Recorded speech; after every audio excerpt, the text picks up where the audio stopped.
তোমাদের ইংরেজি পরীক্ষার টেনশন আমারও হচ্ছে। তার কারণ আজকে অনেকেরই বাংলা পরীক্ষা আশানুরূপ হয়নি। আমি অনেক কিছু কমিউনিটি পোস্টে তোমাদের জন্য লিখতে যাচ্ছিলাম, তারপরে ভাবলাম একটা ভিডিও তোমাদের জন্য।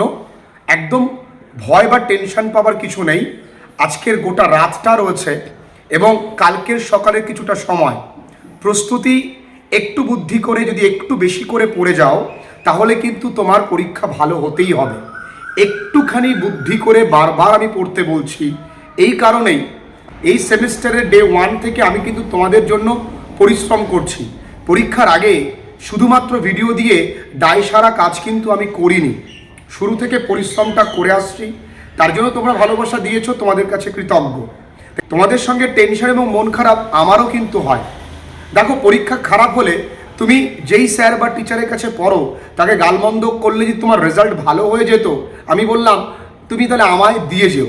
কিন্তু পরীক্ষার আগে যদি একটু কষ্ট করে বেশি করে পড়ে যাই, আমি শুরু থেকেই বলে আসছি, তাহলে কিন্তু লাভটা তোমার। কি কি পড়বে?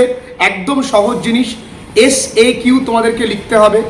SAQর জন্য দুটো গল্প রয়েছে, তাহলে দুটো গল্পই SAQ ভালো করে পড়বে। জানি 3 কোশ্চেন্স থেকে দিলে তুমি পারবে, তবুও বলবো একটু পড়ে যাও।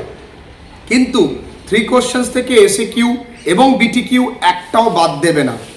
কোশ্চেন যদি আনকমনও আসে, আনকমন বলে কিছু নেই, গুছিয়ে না লিখতে পারলেই ওটা আনকমন হয়ে যায়। তুমি যে কটা পড়েছো সেখান থেকে যদি একটু ঘুরিয়ে একটু সঠিক অ্যারেঞ্জ করে লিখে দিয়ে আসতে পারো তাহলেই হয়ে যাবে। এবার আসছে কবিতা, যেখানে তোমাদের টেনশনটা বেশি।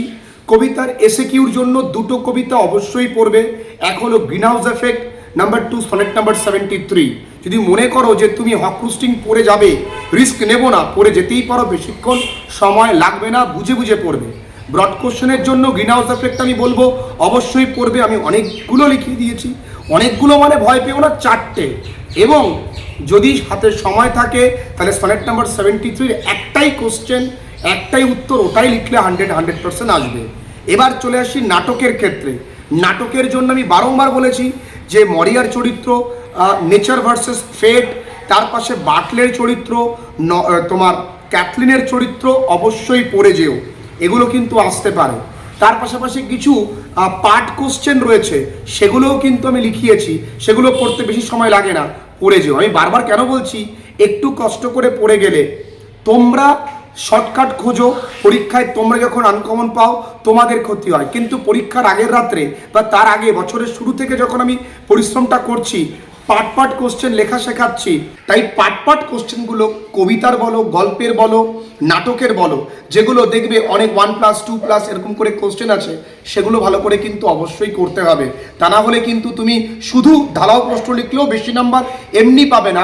পড়ে দেখো, ভীষণ সোজা। তার পাশাপাশি বলি ইমেল রাইটিং এবং ব্লগ রাইটিং, আমি যে কটা করিয়েছি সে কটা ভালো করে আসবে। যদি কেউ ঠিকঠাক ফরম্যাটে লিখতে পারো তাহলে তুমি একটু চেষ্টা করলে যে কটা পড়েছো সে কটা থেকেও যদি আনকমন আসে, এর বাইরে আসার চান্স নেই, যদিও আসে তুমি কিন্তু লিখতে পারবে। কারণ আমি কেবলমাত্র মডেল সেটের উপরে ভরসা করে কিন্তু পড়াইনি। মডেল সেট তো সেদিন এসছে, তার আগে আমি অনেক কোশ্চেন লিখিয়ে ফেলেছি। আমি অতিরিক্ত কিছু প্রশ্ন মডেল সেট থেকেও দিয়েছি বা করিয়েছি। খুব ভালো করে পড়ে যাও, এখন প্রস্তুতিটা সুন্দর করে নাও এবং ফ্রি সময় মোবাইল ফোনটা দেখো। শর্টকাট, অল্প পড়ে বেশি নাম্বার, এগুলো কিন্তু এখন টেনশন করো না। সাজেশন কিন্তু আমি শুরুতেও বলেছি, এতগুলো তোমরা অনেকেই বলেছো স্যার এটা সাজেশন, এটাকে বলে নাকি সাজেশন, মানে তো একটা যেটা দেবে ওইটাই, ওরকম আমি দিইনি, দেবও না।